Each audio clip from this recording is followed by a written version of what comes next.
हिमालय में जब तक हिम रहे, हिमालय में जब तक गंगा यमुना में नीर रहे, आप रहे खुशहाल सदा, संगमरमर सा बना शरीर रहे।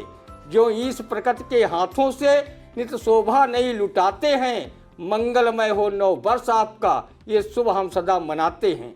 मंगलमय हो कामना, मुबारक हो नव वर्ष, सुख समृद्धि अपार हो, रहे हर्ष ही हर्ष।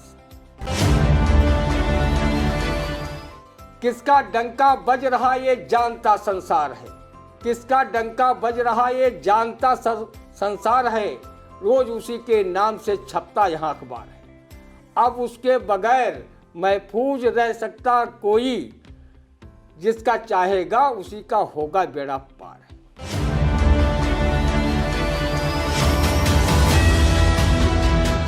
नमस्कार, स्वागत है आप सभी का आई इंडिया के खास कार्यक्रम रंदा में। खबरों पर रंदा चलाने के लिए आई इंडिया के स्टूडियो में हमारे खास मेहमान वरिष्ठ पत्रकार, कवि एवं रंगकर्मी ज्ञान प्रकाश सिंह प्रतीक जी मौजूद हैं। तो प्रतीक जी, आपका बहुत बहुत स्वागत है।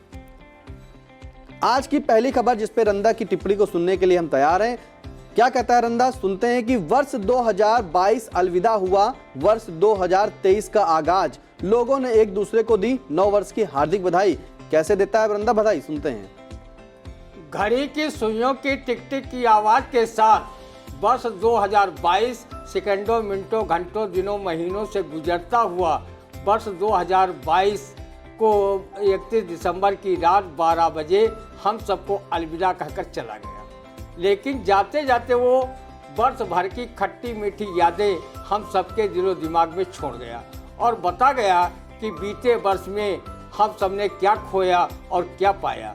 गुजरा हुआ जमाना आता नहीं दोबारा, हाफिज खुदा तुम्हारा, हाफिज खुदा तुम्हारा का संदेश जाते जाते दे गया। अनसुलझी वारदातें, अधूरे सवाल छोड़ विदा हो गया साल 2022। बीते 2022 देश दुनिया में घटी घटनाओं को बिल्कुल वैसे ही नहीं भूल पाएंगे जैसे हम इस फिल्मी गीत के अर्थ को कभी भुला नहीं पा रहे हैं कि बीते हुए लम्हों की कसक साथ तो होगी। हम सब वर्ष 2023 के आगाज का तहे दिल से स्वागत करें और ईश्वर से प्रार्थना करें कि नूतन वर्ष हर देशवासी के जीवन में खुशियां लाए, उनके लिए वातावरण हर्षोल्लास से भरा रहे, देशवासी हर क्षेत्र में तरक्की की नई इबारत लिखें, बालिग व कुंवारे लड़के लड़कियों को ये साल शादी की सौगात दे, भूखों को भरपेट भोजन तथा नंगों को वस्त्र दे, विकास व निर्माण कार्यों में सरकारी धन का बंदर बांटकर कमीशन खोरी करने वाले अनेक सांसदों, विधायकों, संबंधित अधिकारियों को कमीशन की रकम बदहजमी करे, उनके घरों प्रतिष्ठानों पर ईडी, सीबीआई व आईटी के छापे पड़े, जैसे विरोधी पार्टियों के सांसदों, विधायकों व पूर्व मुख्यमंत्रियों के वहाँ वो डाल रही है। सरकारी निर्माण कार्यों में कमीशन खाने वाले प्रधानों, नगर निकाय के चेयरमैनों, ब्लॉक प्रमुखों, जिला पंचायताध्यक्षों का हाल भी बेहाल नया साल करे और जो जनप्रतिनिधि निर्माण कार्यों में कमीशन खोर नहीं है और अपने गांव नगर का ईमानदारी के साथ विकास कार्य करवा रहे हैं, उनके लिए नया साल मंगल ही मंगल हो तथा कमीशनवाद जनप्रतिनिधियों के घर में दंगल ही दंगल हो।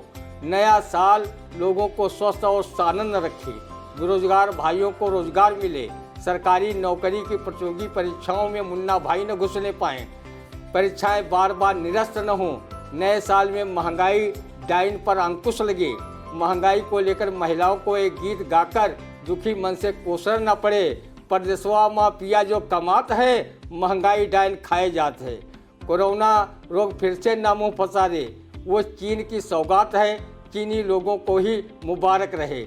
नया साल पत्रकारिता को बंटाधार न करे, गोदी मीडिया ने सत्ता पक्ष को खुश करने के लिए अपने दीन ईमान को भी कौड़ियों के भाव बेच डाला। ऐसी पथभ्रष्ट मीडिया से जुड़े पत्रकारों में नया साल सद्बुद्धि लाए और वो निष्पक्ष तरीके से अपना काम करें ताकि मीडिया द्वारा खोई गई प्रतिष्ठा पुनः प्राप्त हो सके। नया साल लोकतंत्र को और मजबूती दे, राजनीतिक पार्टियों द्वारा एक दूसरे पर कीचड़ उछालने की जिद बंद हो, सब में देश समाज के प्रति रचनात्मक सोच बढ़े, प्रशासन अपने कर्तव्य के प्रति चाक चौबंद रहे, देश को सुखी समृद्ध बनाने में अपनी महत्वपूर्ण भूमिका का निर्वहन करें, वो अपना कम सरकारी ज़्यादा, खाना कम तरकारी ज़्यादा के फार्मूले पर अपना काम जारी रखें। निस्संदेह साल 2023 उन्हें खुशहाल रखेगा। रंदा आई इंडिया के सभी दर्शकों व देशवासियों को हृदय की गहराइयों से नव वर्ष की हार्दिक शुभकामनाएं देता है कि नया साल उनके जीवन को खुशियों से भर दे। वो स्वस्थ और सानंद रहने के साथ धन धान्य से परिपूरित रहें। रंदा इन काव्य पंक्तियों से भी आप सभी को नए साल की मुबारकबाद देता है। हिम रहे हिमालय में जब तक, हिम रहे हिमालय में जब तक, गंगा यमुना में नीर रहे, आप रहे खुशहाल सदा, संगमरमर सा बना शरीर रहे। जो इस प्रकृति के हाथों से नित शोभा नहीं लुटाते हैं, मंगलमय हो नव वर्ष आपका, ये शुभ हम सदा मनाते हैं। मंगलमय हो कामना, मुबारक हो नव वर्ष, सुख समृद्धि अपार हो, रहे हर्ष ही हर्ष। आई इंडिया परिवार की ओर से सभी दर्शकों को नव वर्ष की हार्दिक शुभकामनाएं रंदा ने दे डाली और नवा वर्ष जो है बताया है कि सभी का जो है नव वर्ष सुख समृद्धि अपार रहे, हर्ष ही हर्ष रहे। अगली खबर, जहां महाराष्ट्र में झोला छाप डॉक्टर ने 30 मरीजों को लिखी पशुओं की दवा। क्या कहता है रंदा, सुनते हैं। झोला छाप डॉक्टर ने जब 30 मरीजों पर मेहरबानी दिखाते हुए जानवर वाली दवा लिखी तो फिर रंदा ने उसका क्या बिगाड़ा था कि उसे जानवरों वाली दवा क्यों नहीं लिखी। रंदा की जब से शादी हुई है तब से वो अपने आप को जानवर ही समझ रहा है, क्योंकि पत्नी उसकी जान तथा वो उसका वर है। अगर दोनों के रिश्ते वाले इन दोनों शब्दों को मिला लिया जाए तो वो शब्द जानवर ही बन जाता है। जीव विज्ञान की भाषा में जितने भी जीवधारी हैं, चाहे पशु पक्षी मनुष्य जीव जंतु कीड़े पौधे, सभी प्राणी मात्र ही हैं। जीव विज्ञान में जीवों का वर्गीकरण करते हुए वैज्ञानिक कैरोलस लीनियस ने वर्ग मेमेलिया में अगर मनुष्य को रखा है तो उसी वर्ग में गाय भैंस बकरी घोड़ा गधा चमगादड़ तथा व्हेल मछली को भी रखा है। तो जानवर वाली दवाएं आदमी को क्यों नहीं लिखी जा सकती। शायद यही सोचकर झोला छाप आदमी को जानवर मानकर उसे जानवर वाली दवा लिख मारी। देश के प्रथम राष्ट्रपति डॉक्टर राजेंद्र प्रसाद ने भी मनुष्य को सोचने समझने की शक्ति रखने वाला जानवर अर्थात प्राणी बताया था। उन्होंने एक जगह पर लिखा है, man is a thinking animal of the other bodies who can understand what is right and what is wrong. इसका अर्थ है कि अन्य प्राणियों की अपेक्षा मनुष्य एक सोचने समझने वाला प्राणी है। वो समझ सकता है क्या सही है और क्या गलत है। कहो झोला छाप डॉक्टर ने 30 मरीजों को जानवर वाली ही दवाएं लिखी तो वो दवा यूज करने के बाद भी ज़मीन पर रह गए। कहीं उसने जानवरों के बजाय पक्षियों वाली दवाएं नहीं लिखी जो उनके सेवन के बाद बिना हवाई जहाज़ पर बैठे आसमानी उड़ान पर निकल जाते, जहां से वापसी की कोई गारंटी नहीं होती। झोला छाप डॉक्टरों का मकरजाल पूरे देश में फैला हुआ है। जब उत्तर प्रदेश के सीतापुर जिले में कथित रूप से 17,500 झोला छाप डॉक्टर जन स्वास्थ्य के साथ खिलवाड़ कर रहे हैं तो मरीजों का आर्थिक शोषण कर रहे हैं, तो पूरे उत्तर प्रदेश व देश में कितनी संख्या में झोला छाप डॉक्टर होंगे, इसका सहज अंदाजा आप लगा सकते हैं। ये तो घटना महाराष्ट्र के नागपुर की है। उत्तर प्रदेश के हर जिले में फैले झोला छाप डॉक्टर इलाज व दवा के नाम पर क्या क्या दवाएं लिख रहे हैं और कौन कौन दवाएं दे रहे हैं, जिन पर अंकुश लगाने में स्वास्थ्य महकमा अपने आप को अच्छा महसूस कर रहा है। इन पर अंकुश न लगाने का मतलब आप स्वतः समझ सकते हैं कि ये स्वास्थ्य महकमा के खाऊ कमाऊ अधिकारियों के लिए कमाऊ पूत का काम कर रहे हैं। रंदा इन झोला छाप डॉक्टरों को नीम हकीम खतरे में जान की कहावत को ध्यान में रखकर अपना इलाज उनसे कभी नहीं कराता। यमराज के सहायक के रूप में काम कर रहे झोला छापों से इलाज न कराने की अपील लोगों से रंदा बराबर कर रहा है। तो आपने सुना कि झोला छाप डॉक्टर ने जो है जानवरों की दवाई 30 मरीजों को लिख डाली और दे डाली, लेकिन रंदा जो है अपील करता है कि झोला छाप डॉक्टरों से इलाज ना कराएं क्योंकि वह यमराज के सहायक के रूप में ही काम कर रहे हैं। अगली खबर, जहां सीतापुर जिले में 1.75 लाख उपभोक्ताओं ने जलाई बिजली, एक बार भी नहीं दिया बिल। इन पर पावर कॉर्पोरेशन का करीब 6 अरब रुपए है बकाया। कोई 3 तो कोई 10 साल से लगा रहा विभाग को राजस्व को चूना। क्या कहता रंदा, सुनते हैं। सेहत की गंगा और हराम के गोते लगाने की कहावत सिद्ध करने वाले सीतापुर जिले के 1,75,000 उपभोक्ताओं ने बिना बिजली बिल दिए खूब बिजली जलाई है। इन लोगों ने विद्युत महकमा को 6 अरब का चूना लगाया है। आपने पूरी बिजली व्यवस्था को सेंत का चंदन घिसो मोरे लल्लू की कहावत पर चलकर बिगाड़ कर रख दी है। इस व्यवस्था को बिगाड़ने व बिजली महकमा को आर्थिक चूना लगाने के पीछे जितना दोष ऐसे विद्युत उपभोक्ताओं का है, उससे कहीं अधिक विद्युत महकमा के अधिकारियों कर्मचारियों का भी है कि कोई उपभोक्ता 10-10 साल तक मुफ्त में बिजली यूज करता रहे और अधिकारी कर्मचारी उससे बकाया बिजली बिल वसूलने हेतु कोई ठोस कार्रवाई न करे। बिजली चोरी विद्युत विभाग के कर्मचारियों व अधिकारियों की मिली भगत के बगैर संभव नहीं हो सकती। विद्युत चोरों का बिल रंदा सरीखे लोगों से वसूला जा रहा है। जिनके घर में 1 किलोवाट का भी विद्युत भार यूज नहीं है, उनके द्वारा बिना आवेदन के ही 2 किलोवाट का कनेक्शन थोपकर दूना विद्युत बिल लिया जा रहा है। अगर रंदा सरीखे उपभोक्ताओं का बिल 1 माह अपरिहार्य कारणों के चलते न जमा हो तो उसके मोबाइल पर विद्युत कनेक्शन काटने की चेतावनी आ जाती है, तो फिर 3 से 10 साल तक करीब 2.25 लाख विद्युत उपभोक्ताओं का बिजली बिल आखिर क्यों नहीं वसूला गया। इसमें विभागीय भ्रष्टाचार और ऐसे उपभोक्ताओं के मध्य रंदा को दुर्लभ संध की दुर्गंध आती है। बिजली विभाग को आर्थिक रूप से कमजोर करने वाले विभागीय अधिकारियों व मुफ्त में बिजली जलाने वाले उपभोक्ताओं पर कठोर कार्रवाई की जानी चाहिए, ताकि बिजली व्यवस्था सुचारू रूप से चलती रहे और बिजली कटौती पर रंदा कवि सूर्य कुमार पांडे की ये पंक्तियां कहने पर मजबूर न हो कि आजकल शहर में बिजली उतनी ही देर के लिए आती है जितनी देर के लिए रूठी हुई पत्नी मुस्कुराती है। बिल्कुल सही कहा आपने कि सीतापुर में 1,75,000 उपभोक्ताओं ने बिजली विभाग को जो है 6 अरब का चूना लगा दिया। तो रंदा की अपील है कि जो मुफ्त में बिजली यूज कर रहे थे उनके खिलाफ और अधिकारियों के खिलाफ भी कार्रवाई होनी चाहिए। अगली खबर, जहां निकाय चुनाव में ओबीसी आरक्षण के लिए यूपी सरकार ने गठित किया 5 सदस्यीय आयोग। क्या कहता रंदा, सुनते हैं। निकाय चुनाव को समय पर संपन्न कराने के लिए यूपी सरकार ने पहले ही ओबीसी आरक्षण के लिए आयोग का गठन कर माननीय सुप्रीम कोर्ट द्वारा दिए गए दिशा निर्देशों के अनुसार ओबीसी सीटों का आरक्षण कर लिया होता तो आज जो सरकार की ठुक्का फजियत राजनीतिक गलियारों में हो रही है न हुई होती, और न ही याचिकाकर्ता हाईकोर्ट में जाते, और न ही माननीय हाईकोर्ट की लखनऊ खंडपीठ को कई दिनों तक कानूनी कसरत ही करनी पड़ती। अगर पंडित जी के पेट की हवा निकाल कर यो परितान को रुला कर शंख बजा तो फिर क्या बजा। चुनाव में धुआंधार प्रचार में जुटे नगर निकाय के संभावित प्रत्याशी हलकान घूम रहे हैं। कहीं चुनाव और आगे बढ़ गए तो उनका चुनावी खर्च और बढ़ जाएगा। चुनावी जोड़ तोड़ व खर्च को जोड़ घटाना लगाने में संभावित प्रत्याशी मशगूल हैं। चुनाव निकट देख जो संभावित प्रत्याशी रंदा सरीखे मैले कुचैले मतदाता के पैर छूना शुरू कर दिए थे, वो हाईकोर्ट लखनऊ खंडपीठ के निर्णय व सरकार की चुनाव आगे बढ़ाने की मंशा को भांपकर छूना बंद कर दिया है।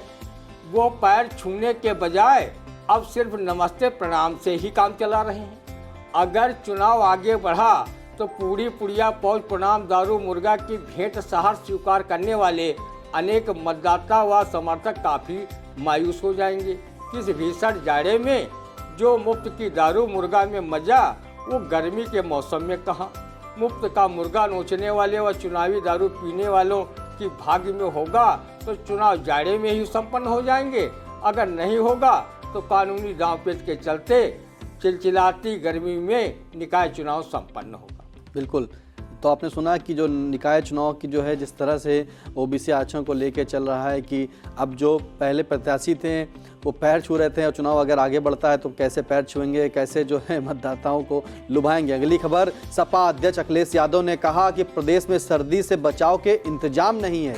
क्या कहता है रंदा, इस इंतजाम पर सुनते हैं। आदरणीय अखिलेश जी, ऐसा नहीं है कि भीषण ठंड में योगी सरकार व उनका प्रशासन रंदा जैसे गरीबों को हाड़ कपाऊ ठंड से निजात दिलाने का कोई प्रयास नहीं कर रहा है।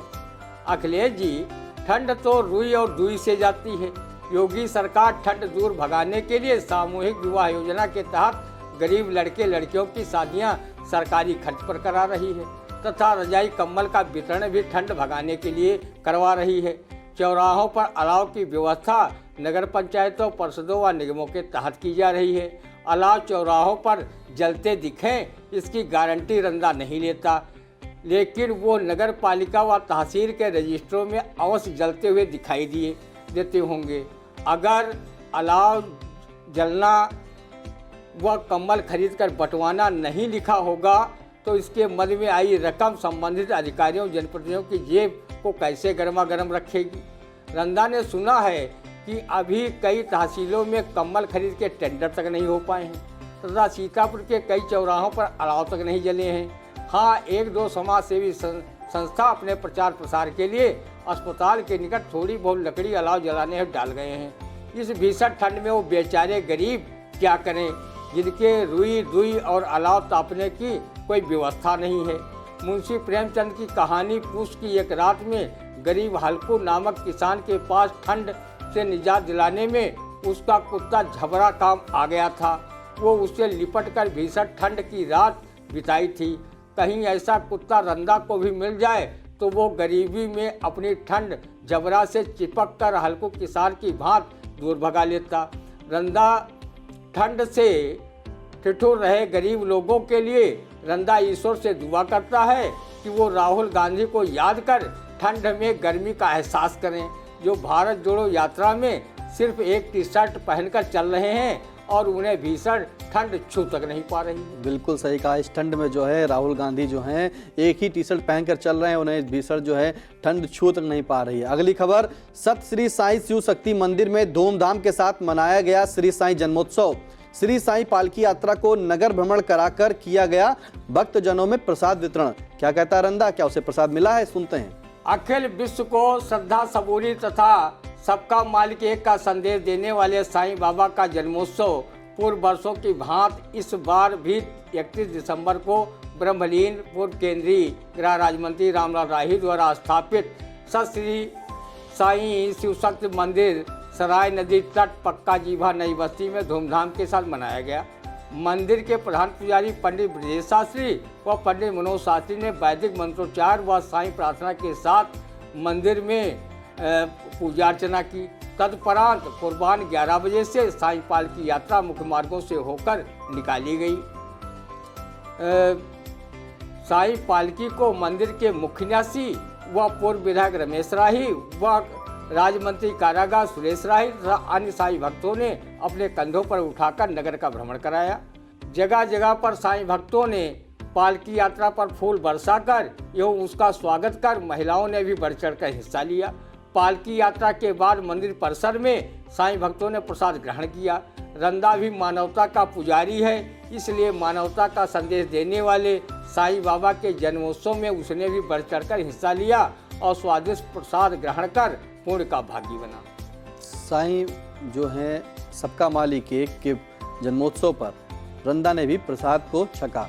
प्रधानमंत्री नरेंद्र मोदी ने कहा, खोया गौरव हासिल करने के लिए पहले की सरकारों ने कुछ नहीं किया। गुलामी की मानसिकता के दबाव में थी पूर्ववर्ती सरकारें। क्या कहता रंदा, सुनते हैं। परम आदरणीय प्रधानमंत्री नरेंद्र दामोदर दास मोदी जी, लगता है कि आपके सरकार में आने से पहले कोई सरकारें ही नहीं देश में थी और आपके पहले देश में कोई दूसरा प्रधानमंत्री ही नहीं हुआ है जो खोया गौरव को लौटाने का कार्य करता।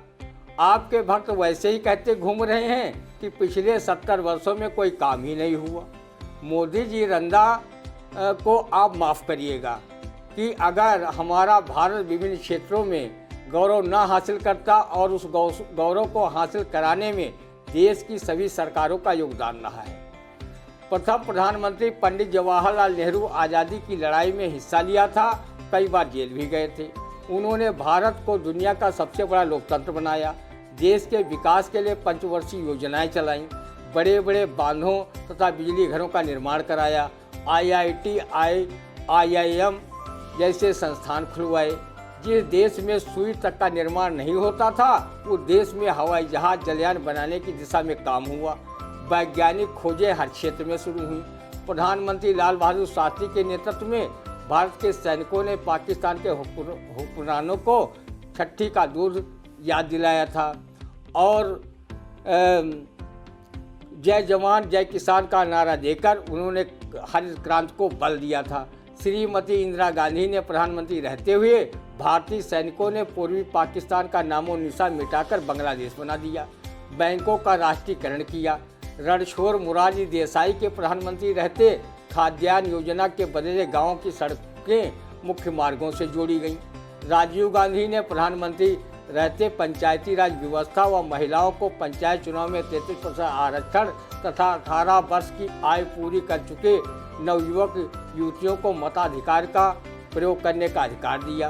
पीवी नरसिम्हा राव ने अपने प्रधानमंत्रित्व काल में उदार आर्थिक नीति लाकर देश के विकास में योगदान दिया।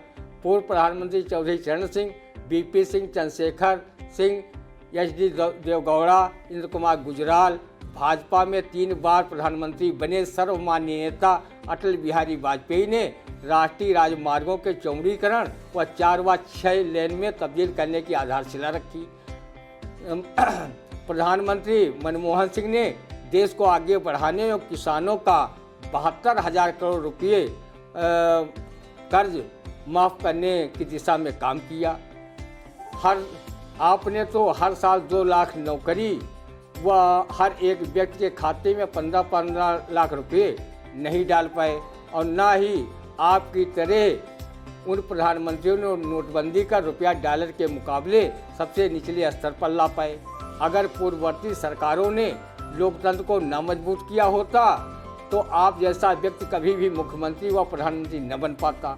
इन सरकारों ने सरकारी संपत्ति न बनाई होती तो आपकी सरकार उसे बेचकर प्राइवेट हाथों में न थमाती घूमती।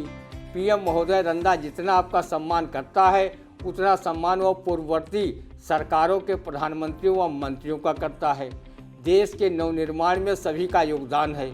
हो सकता है कि पूर्ववर्ती सरकारों की नीतियां व कार्यक्रम जनता के गले ज़्यादा न उतर रहे हों, इसलिए उनकी जगह पर आपकी सरकार को चुना है। रही बात गुलामी की मानसिकता की, तो वो भी तभी पता चल गया था जब कांग्रेस के नेतृत्व में आज़ादी के दीवाने अंग्रेज़ों से लोहा ले रहे थे, जेल की यातनाएं सह रहे थे, फांसी पर झूल रहे थे, तो गुलामी की मानसिकता रखने वाले लोग अंग्रेज़ों व क्रांतिकारियों व आंदोलनकारियों की जासूसी कर रहे थे और माफ़ीनामा पर हस्ताक्षर कर रहे थे। रंदा ज़्यादा कुछ न कहकर सिर्फ मशहूर शायर महफूज रहमानी की ये शेर सुना रहा है। आप खुद ब खुद समझ जाएंगे कि मौजूदा सियासत में आखिर चल क्या रहा है। किसका डंका बज रहा ये जानता संसार है, किसका डंका बज रहा ये जानता संसार है, रोज उसी के नाम से छपता यहाँ अखबार है। अब उसके बगैर महफूज रह सकता कोई, जिसका चाहेगा उसी का होगा बेड़ा पार। बिल्कुल सही कहा आपने। रंदा जो है सभी जो पूर्ववर्ती सरकार था उनका भी सम्मान करता है और प्रधानमंत्री नरेंद्र मोदी जी आपका भी सम्मान करता है। लेकिन यकीन मानिए, अगर जो जिस तरह से आपने कहा बताया है कि जो पूर्ववर्ती सरकार थी वो खोया हुआ गौरव नहीं वापस लौटा पाई, तो ये कहना कहीं ना कहीं रंदा की नज़र में बिल्कुल गलत कहा गया है। अगली खबर, जहां मिश्रिक विकास खंड के मनरेगा कार्यों में बड़ी धांधली, सड़क बनी ही नहीं, भुगतान के लिए बिल फीड हो गया। क्या कहता है रंदा, सुनते हैं। मनरेगा कार्यों में भ्रष्टाचार की बेइंतहा देख रंदा भ्रष्टाचार को संबंधित अधिकारियों का शिष्टाचार मानने को मजबूर है। बच्चे का जन्म ही नहीं हुआ और छठी के लिए धान कुटाने लगे की तर्ज पर मिश्रिक के कई स्थानों पर सड़क बनी नहीं और भुगतान के लिए बिल फीड होने लगे। प्रदेश की सत्ता में बैठे सीएम योगी बाबा का प्रशासन उल्टे सरकार के भ्रष्टाचार पर जीरो टॉलरेंस की नीति पर बुलडोजर चला रहा है और योगी बाबा की सरकार की छवि धूमिल करते हुए मनरेगा कार्यों में बिना काम कराए बिल फीड कराकर अपनी जेब भरने में संबंधित मनरेगा अधिकारी, ठेकेदार व स्थानीय जनप्रतिनिधि लगे हुए हैं। योगी बाबा, आप जिलों का भ्रमण चालू कर स्वयं मनरेगा कार्यों की स्थलीय जांच कराइए, नहीं तो मनरेगा के मगरमच्छ बिना कार्य कराए ही सरकारी धन को सीधे सीधे निगल जाएंगे। सीएम महोदय अपने सरकारी अधिकारियों व अपनी पार्टी के ब्लॉक प्रमुखों की भी आय से अधिक संपत्ति मामले में जांच कराइए।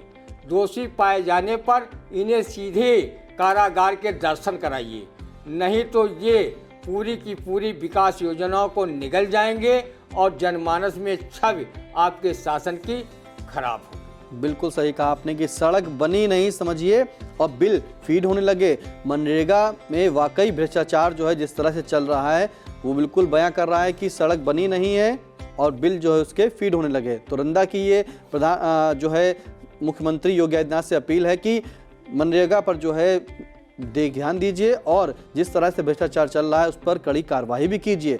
अगली खबर, भाजपा सांसद मनोज तिवारी ने कहा कि कोरोना संक्रमण के बीच भारत जोड़ो यात्रा निकालकर सांसद राहुल गांधी कर रहे जनता के स्वास्थ्य के साथ खिलवाड़। क्या कहता है रंदा, सुनते हैं। एमसीडी दिल्ली हिमाचल में लगा जोर का तमाचा, तब से बेचारे रोए रहे रिंकिया के पापा। बेचारे रोए क्यों नहीं, जब राहुल गांधी की भारत जोड़ो यात्रा अभी कश्मीर तक नहीं पहुंची है। इसी बीच भाजपा हिमाचल प्रदेश में कांग्रेस के हाथों तथा दिल्ली एमसीडी में आप पार्टी के हाथों व मैनपुरी लोकसभा उपचुनाव सपा की डिम्पल यादव तथा कतौली विधानसभा उपचुनाव रालोद के हाथों हार चुकी है। कहीं राहुल गांधी की यात्रा सफलता के सोपान पर चढ़ गई तो वर्ष 2023 में होने वाले 10 राज्यों के विधानसभा चुनाव में भाजपा का क्या हश्र होगा, ये सोचकर आदरणीय मनोज तिवारी ही नहीं परेशान हैं, बल्कि उनके पार्टी की शीर्ष नेता भारत जोड़ो यात्रा को रुकवाने का तरह तरह से कुचक्र रच रहे हैं। कहीं कोरोना की आड़ ली जा रही है तो कहीं राहुल गांधी के सुरक्षा को लेकर बात की जा रही है। आदरणीय तिवारी जी, कोरोना की चिंता सिर्फ राहुल गांधी की भारत जोड़ो यात्रा को लेकर क्यों है? भाजपाई बैठकों, सम्मेलनों व रैलियों को लेकर क्यों नहीं है? क्या भाजपा के कार्यक्रमों में कोरोना का प्रवेश निषेध है या भाजपाई सत्ता से डरकर वो भाजपा की रैलियों कार्यक्रमों से दूर रहता है? वो सिर्फ विपक्षी दलों के कार्यक्रमों में ही आता है, वो सिर्फ विपक्षी दलों के कार्यक्रमों में ही घुसपैठ करता है। तिवारी जी, राहुल गांधी ने साफ कह दिया है कि भारत जोड़ो यात्रा नहीं रुकेगी। हाँ, अगर कोई कोरोना प्रोटोकॉल है तो उसका पालन किया जाएगा। आप बयान भी नेता न बने। दिल्ली में आप पार्टी आपकी भाजपा को चढ़ गई है, उसे फिर से उगाने में परिश्रम करें। आपकी पार्टी में साक्षी महाराज, गिरिराज सिंह, साध्वी प्रज्ञा सिंह जैसे तमाम बयानवीर नेता पहले से मौजूद हैं। आपकी बयानवीर बनने में ज़्यादा जहमत उठाने की आवश्यकता नहीं। अगर राजनीति से मन भर गया हो तो फिर भोजपुरी गीत व फिल्मों में मन लगाइए, आपकी शोहरत बुलंदियों को छुएगी। तो आपने सुना कि किस तरह से जो है रंदा ने जो है सांसद मनोज तिवारी को कहा है कि आपकी पार्टी में भी जो है बयानबाजी के लिए कई नेता हैं। फिलहाल जिस तरह से आप कई जहां अलग अलग क्षेत्रों में हार गए हैं, जैसे खतौली की विधानसभा हुई, मैनपुरी हुई, हिमाचल प्रदेश हुआ, तो उसी तरह से उस पर जो है ध्यान दिया जाए। लेकिन राहुल गांधी की जो भारत जोड़ो यात्रा है वह नहीं रुकेगी, राहुल गांधी ने कहा है। तो कैसा लगा रंदा, आप कमेंट करके ज़रूर बताइएगा। और हाँ, हमारे आई इंडिया चैनल को सब्सक्राइब करें और नोटिफिकेशन बिल जो है उसकी ऑन करें, क्योंकि अगर आपको रहना है हर खबर से अपडेट तो सबसे पहले आई इंडिया देगा आपको आपके मोबाइल पर सबसे पहले खबर। तो कैसा लगा रंदा, कमेंट करके जरूर बताइएगा। अब दीजिए इजाजत, नमस्कार।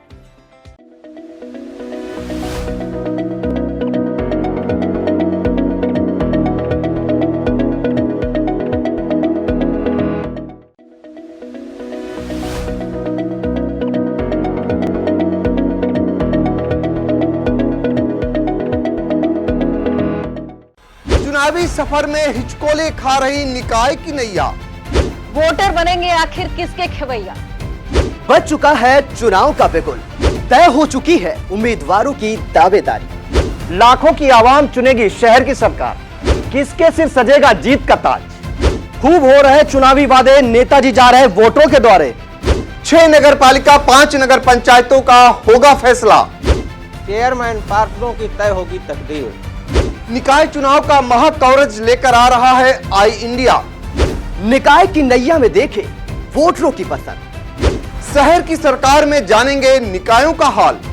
वार्डों से लेकर निकायों तक होगा सबसे सटीक विश्लेषण। तो हर रोज देखते रहिए सबसे भरोसेमंद न्यूज चैनल आई इंडिया।